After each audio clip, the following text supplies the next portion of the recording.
Hi everyone, for today's featured ship we're going to be checking out an overlooked White Star liner. Today's ship is the Doric. And as you can tell from our reconstructed images of this ship, it lacks a certain razzle-dazzle of its much larger, more prestigious four-funneled running mates. The Doric was a utilitarian design, quite basic in terms of its look. However, in terms of its interiors, it was contemporary of the 1920s. As you can see some images up here which have been reconstructed based on archival black and white photos.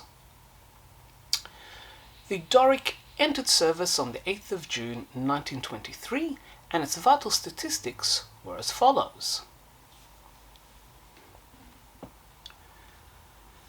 The Doric weighed 16,484 gross tons, was 600 feet in length, which equates to about 183 meters, had a beam of 67 feet, which equates to 60 meters, and had two propellers powered by turbines, which gave the ship a decent economical speed of between 15 and 16 knots.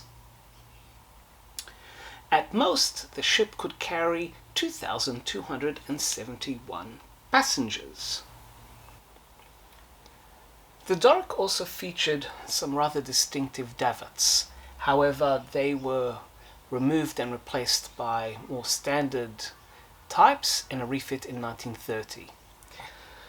The Doric represents the fortunes of White Star Line post-Titanic, post-World War I, where it was still a prestigious and profitable company, but had just lost that luster. And while it would continue to be profitable until 1931, things just didn't feel the same.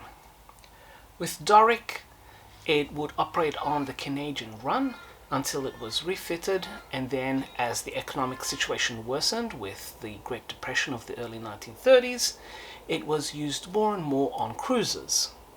And it was on one such cruise that the fate of this ship was sealed. On the 5th of September 1935, it was involved in a serious collision with the French freighter Formigny. A large hole was torn in the side of the Doric. The French vessel's bow was completely stove in, but thankfully the Doric's watertight bulkheads held and the ship was safely evacuated. There were several other ocean liners in close proximity, including British India's Viceroy of India, of which there is a video of that ship, well worth checking out, as well as the brand new Orient Line's Orion, which was embarking on its maiden voyage.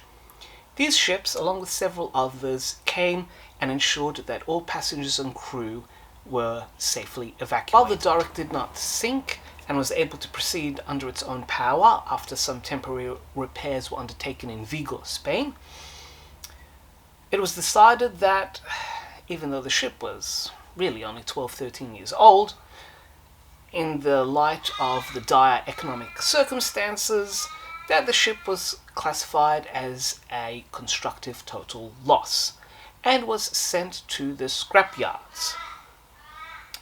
It was scrapped off Newport in Monmouthshire, and for any locals nearby, if you go to St. Julian's Inn, in the main dining room of that establishment you will find wooden panelling from the Doric.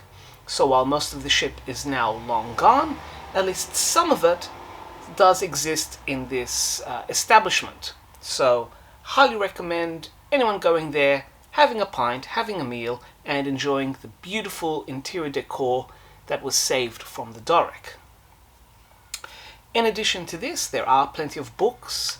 The Doric is part of White Star Line, so any comprehensive book about that company will have mention of this ship.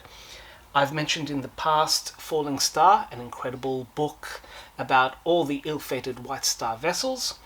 And another book worth mentioning is this one, Cunard White Star Liners of the 1930s, by Richard D. Kurbreck and David Williams.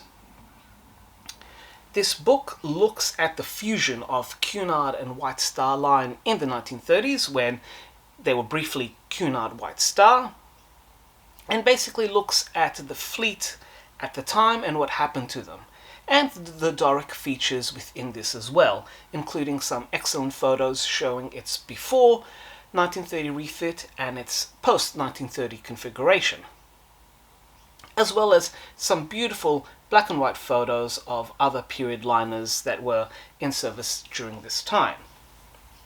So please feel free to check out some of my other videos about lesser known ocean liners, and let me know if there's any other ships that you're interested in learning more about or wish that there was more information about.